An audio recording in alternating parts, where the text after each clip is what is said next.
मंडळी, काहीतरी परपुण्य केलं हुनानच पूर्वजांनी जपलेली परंपरा आम्ही आजही चालू ठेवतो, ती जपतो. कित्येक जणांका ह्यो एकत्र शेतात जेवताना घालेले क्षण अनुभव गवगवना नाही.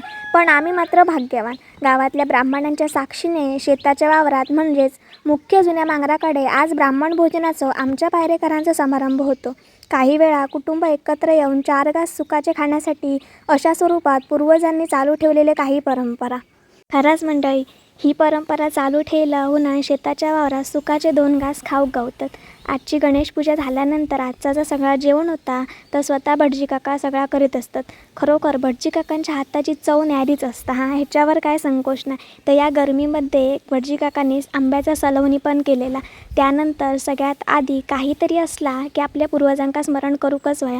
त्यानंतर वाडे दाखवचे लागतात. नंतर सगळा कुटुंब एकत्र येऊन एका पंक्तीत मस्तपैकी आंब्याच्या झाडाच्या छायेखाली एकत्र पंक्तीत बसता. 2 घास अजून सुखाचे येतात. मंडळी, खरंच या निसर्गात घालवलेलो क्षण, व्यतीत केलेलं क्षण कायम स्मरण राहता.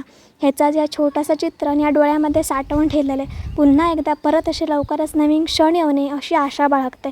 चला तर मंडळी, लवकरच भेटा एका नवीन दिवसाक.